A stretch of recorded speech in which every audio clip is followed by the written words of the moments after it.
So just like many of you guys, I had no idea what I wanted to do with my life, my career, when I grow up, what I'm gonna be.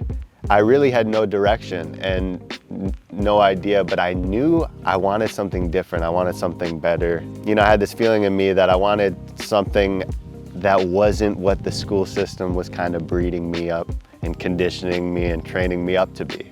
You know, do what you're told and don't really ask questions, and that wasn't me for a long, long time. So today I wanted to talk to you about the story of how I found farming, or how farming found me.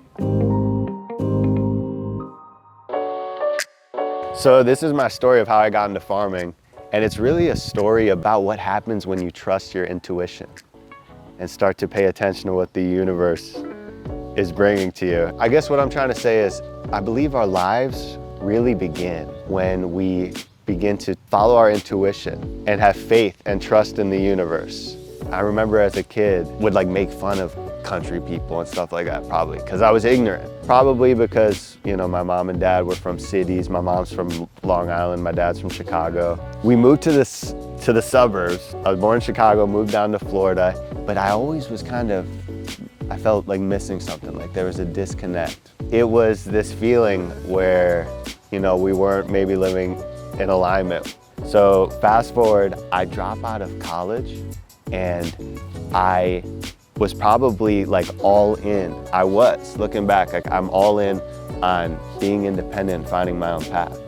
Because my parents made it clear, like, hey, we're not gonna support you like a little each month. You know, I was 20 years old. They were helping me kind of find my way if I stayed the path with university. But in my heart, I knew that wasn't where I was meant to be. And that same year, my buddy Ian, we were working at this summer camp, and he was dropping out of school as well. We were kind of making plans to go to Europe. My friend Mark got in on it, and then Sam got in on it. We saved up a little money and we got our tickets, and that September we flew off to Europe. And the plan was, because we didn't have a ton of money, we were kids, you know, just coming out of college, we were like, hey, let's stay on farms along the way. It was Ian's idea. He found Woofing. It's this program where you could work trade on farms. It's an amazing experience, and you can learn how to work the land, help out these small-time farmers. And that was our plan, to work on farms along the way, to save money and just see more of the world. I get to the UK and then I get on another flight to Sweden. The moment I got to the farm, all of a sudden, everything in my body changed. Like my nervous system started to acclimate, started to have like some peace going on. We were working the land and picking berries off the tree, eating salads we were growing. And I was only there probably a week, maybe not even, like 5-6 days. We were doing like a week at each spot, because we only had 90 days in Europe. We were like, hey, let's see as much as we can. So anyways, this first farm experience, it just opened my eyes to what's possible, right? I think if we don't see the models, the different situations that could be, we're not gonna ever know it's possible for us. I went to this farm and this lady was so sweet, and she didn't speak English either, but like really, really loved us and cared for us and would make us meals all day and bread.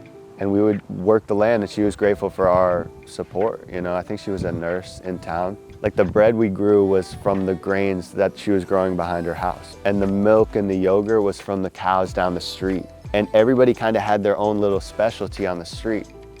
And I was like, this makes so much sense.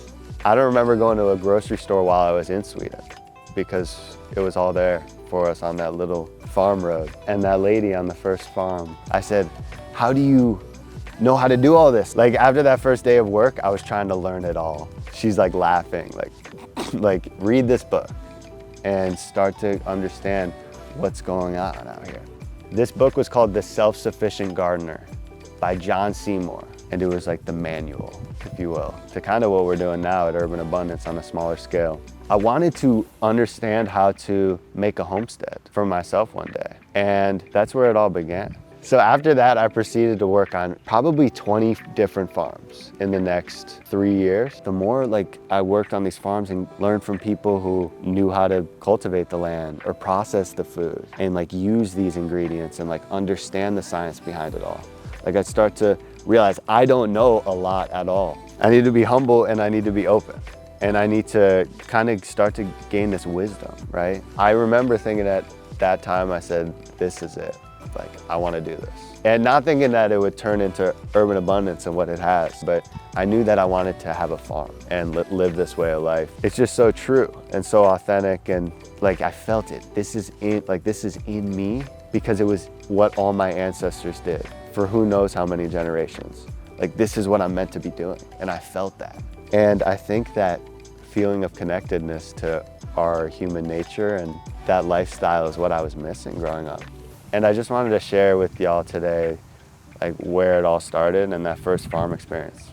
Because if I didn't take that flight and go out there with my friends back in 2013, it might have never happened. This whole urban abundance thing. But that's my story. I hope you guys learned something from it, got inspired, and I hope y'all, if you want to be a grower or have a homestead one day, maybe you don't, and that's okay. But if you really want that, I would encourage you guys to be proactive and seek out that first farm experience. All right, guys, we'll see you next time. Much love.